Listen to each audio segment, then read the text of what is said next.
You ever sat down in a school meeting and you were listening to your child teacher and thought, that's not my child, not because the teacher was wrong, but because you knew there was something deeper going on that nobody else seems to see. Maybe your child came home exhausted every day.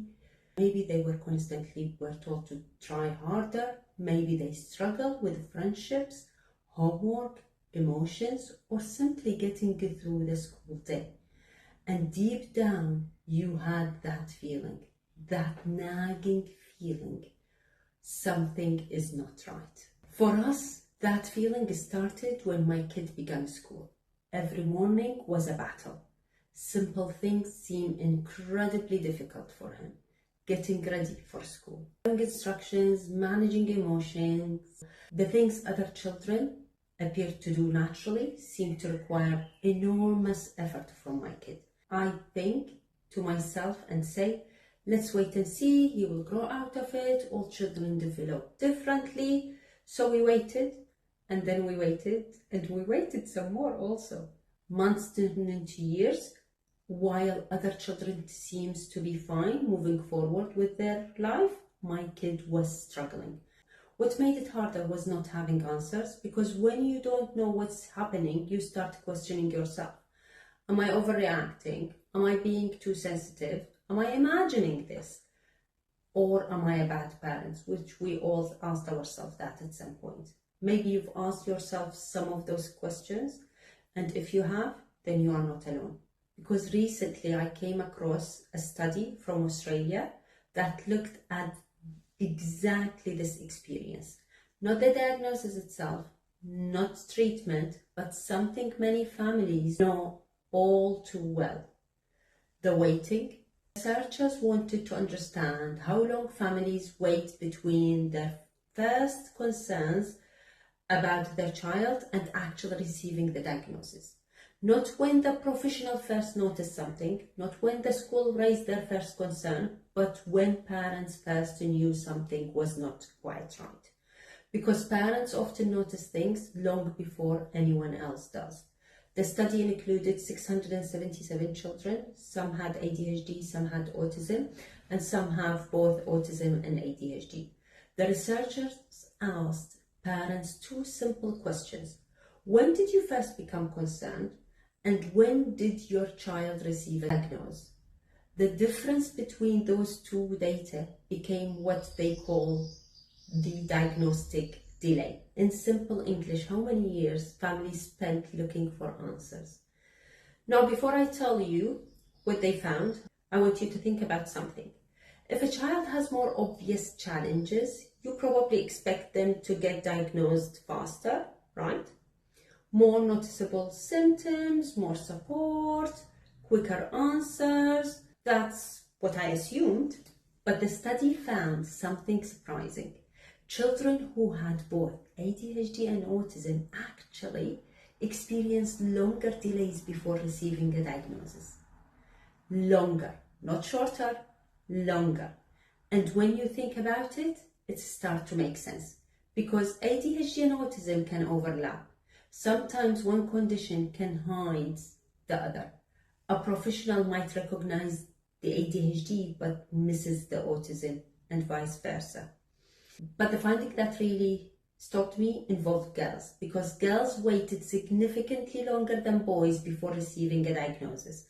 And honestly, this is something many families have been talking about for years.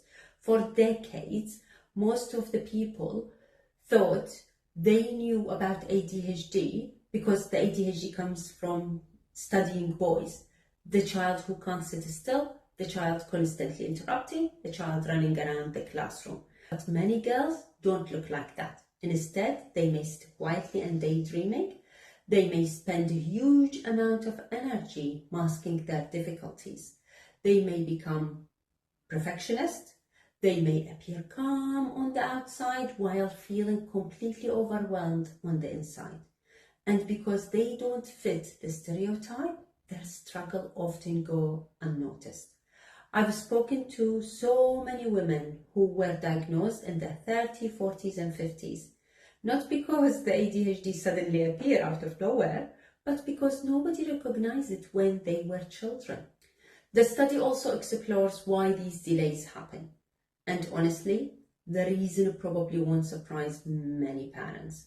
Lack of awareness, outdated beliefs, professionals who may not have enough training, long waiting lists, limited access for assessment, and systems that are already overwhelmed, and we all know that.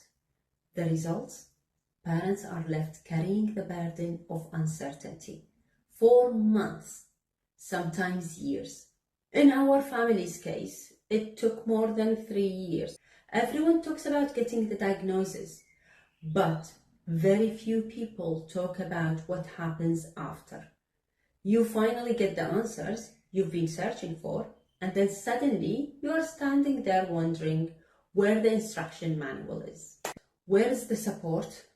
What do I do next? How do I help my child? How do I help my family? For many parents, the diagnosis is not the end of the journey. It's actually the beginning. And that's why studies like this matter. Not because of the statistics, not because of the academic language, but because they validate something parents have been saying for years. Parents often know long before anyone else. The instinct matters. The observation matters. That little voice inside your head matters. Not because parents are always right, which they are, but because they are often the first people to notice when their child is struggling. So if there is one thing I want you to take away from this video, is this. Trust yourself. If you have concerns, don't ignore them. Keep asking questions. Keep gathering information. Keep advocating for your child. You are your child's best advocate. Getting diagnosis isn't about putting a label on a child. It's about understanding them. And if you are currently in that waiting period, the appointments, the uncertainty, the endless questions, I want you to know something. You are not alone. There are thousands of parents walking exactly the same road. And many of us have stood exactly where you are standing today. Leave a comment below and tell me about your experience. How long did it take for your family to get answers? I would genuinely love to hear your story. And if this video helped you feel a little less alone, consider subscribing, because together we can make sure more families get the understanding and support they deserve. Take care, and I will see you in the next video.